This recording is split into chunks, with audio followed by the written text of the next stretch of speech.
A lot of people do completely meaningless things with their money and bring a lot of the fiat mindset to Bitcoin. Years ago, behavioral economic scientists like Richard Thaler won the Nobel Prize for pointing out the nonsense behaviors that sometimes you don't even realize you're doing. This happens because most people are unable to completely remove their emotions when deciding what to do with their own money. The good news is that once you realize it, becomes much easier to avoid repeating these mistakes. Even though Thaler is from the Warren Buffett team, a skeptic with Bitcoin, the human being is the same, and his studies on human behavior in relation to money can help you to deal better with your Bitcoin too. I'm Carol, co-founder of Area Bitcoin. Subscribe to learn more about Bitcoin and share this video with who might be doing dumb things with their Bitcoin too. The first dumb thing, maybe you don't even realize you're doing it. It happens directly to those who get attracted to Bitcoin during the bull run, discover that there are thousands of other cryptos, and buy a little of each when their price is up, almost at the top. Then the bear comes and the person continues to hold on to those shitcoins because they think that those coins are extremely valuable and in the next cycle they will be worth much more than what they paid for. This has the name and it's called endowment effect. It's a psychological bias that makes people place more value on something than it actually worth, often just because they now have this thing. However, cycles have shown that when priced in Bitcoin, shitcoins hardly return to the new all-time high after the first cycle. But the person holds on thinking that it will gain value again. This has happened with several shitcoins: Bcash, Litecoin, EOS, XRP, ETH, and there are so many that I don't even have time to mention them here. Most never have a new all-time high in relation to Bitcoin after its first cycle. And people fall in love with those pump and dump tokens, thinking they are the most revolutionary things in the world and miss the chance to study and accumulate Bitcoin. Holding shitcoin bags is completely irrational because these projects aren't decentralized and lose value against Bitcoin. Many people continue to hold on because the endowment effect has to do with the pain of loss. It hurts much more to get rid of something at loss than the pleasure you had when you bought it at the first time. It also has to do with accepting that you were wrong at the investment you made. What seemed promising was actually a huge illusion. And holding a shitcoin won't get your money back. Basically, you spent money to play in a disguised casino you thought were buying a valuable asset when in fact you were betting without realizing it. You paid for the game's dopamine and not for the value that altcoins actually has, which is in reality zero. This is where the second stupidity comes in: attachment to sunk costs. Do you know when you feel like you've already invested too much to give up and you end up insisting on the mistake even though you know it will cause you greater and greater losses? Dwelling on decaying shitcoin only amplifies the loss and pain. Then people start to get angry with the Bitcoiners who warned them. They call them toxic, those who were warning about the problem. The passionate defenders of Terra Luna, Bitcoin Cash, and other shitcoin defending a dead project are possessed by the sunk cost fallacy. They have already compromised their money and reputation so much that they can no longer free themselves. They go all the way destroying wealth and reputation and bringing others into the hole with them. The same effect also happens to many fiat advocates, economists, and experienced investors. They may understand economics very well from a Keynesian perspective and think that the same rules apply to Bitcoin. In fact, the rules are opposite. It's like comparing Newtonian physics with quantum physics. The laws are completely different, and if you try to fit one into the other, you'll be misled by yourself. Knowing how to identify these differences is the secret to being able to move between these two worlds and not falling into psychological traps. This is why with Bitcoin it's irrelevant if you are a fiat economist. You need to first understand the meaning of decentralization. Decentralization until 2009 was a non-existent concept in money and economy. Now, anyone who doesn't understand what decentralization means will be stuck in the fiat mindset until they learn. It is stupid because it can even become a prejudice. The person becomes closed-minded towards Bitcoin and does not accept alternative point of view of the economic theories and doesn't accept any question to their belief systems about money. The sunk cost fallacy makes Keynesians deeply stuck in the fiat mindset and unable to expand their worldview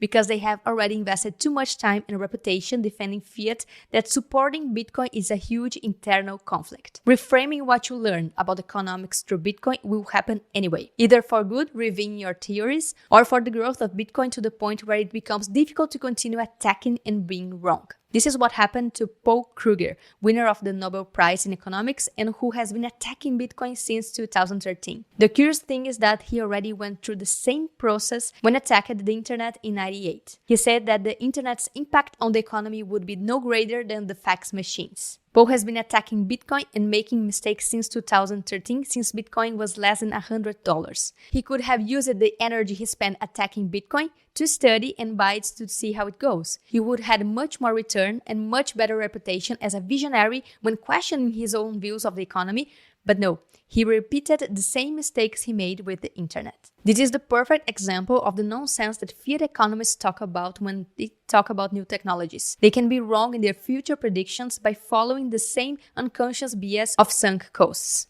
The third stupidity with Bitcoin is assign utility in a transaction. This error has to do with attributing pleasure or pain when buying or selling Bitcoin. This is a classic mistake from the beginning because it makes you attribute value according to the emotion you feel when you're carrying out any operation. For example, many people thought that Bitcoin was expensive in 2011 when it reached $20 and felt pleasure when selling. It turns out that by not knowing the properties of Bitcoin, and on that early times they underestimated the potential and the value proposition of Bitcoin for appreciation and sold too soon. There are thousands of prints of people who celebrated selling Bitcoin for a few dollars, and now the pleasure of selling has turned into regret and pain. To assign utility in a transaction made people think Bitcoin was expensive when Bitcoin reached $10, when it reached $100, when it reached $1,000 or $10,000, and they continue to think it is expensive right now. Because most people only look at the price but are unaware of the value proposition and potential of Bitcoin as a new financial system that will slowly absorb value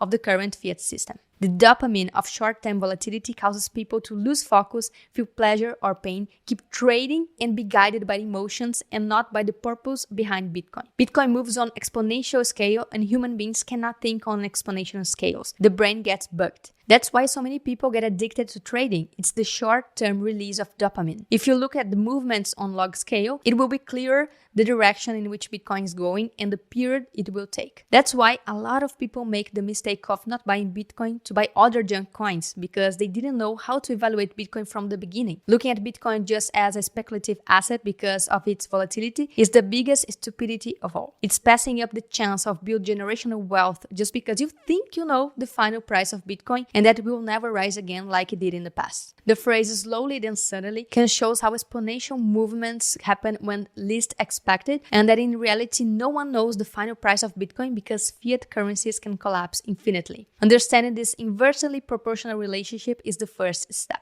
And here comes the fourth stupidity with Bitcoin, doing mental accounting. This is when you separate money into imaginary categories in your mind. It's a mixture of neuroeconomics in which you start to treat money differently. Even though $100 is equal to another $100 and one Bitcoin is equal to one Bitcoin, depending on the effort you had to make to earn that amount, you give it more or less importance. This makes a lot of sense because there are a lot of people who already won Bitcoin in 2011 and lost it. I myself have already given Satoshis to some friends to speed up their understanding about Bitcoin more quickly, and most of them lost access to their wallet and keys, even though I taught them how to do it and showed them how everything about storing their Bitcoin and the seeds correctly. This happened because I gave Bitcoin for free, and they didn't appreciate it yet. Whatever comes easy, goes easy. The same happens with sats. Now that person who works hard and saves each Satoshi and takes good care of it gives it much more value because they made an effort to accumulate and to save it. That's why 20% of BTC are lost forever. At the beginning of the network in 2009 and until 2013,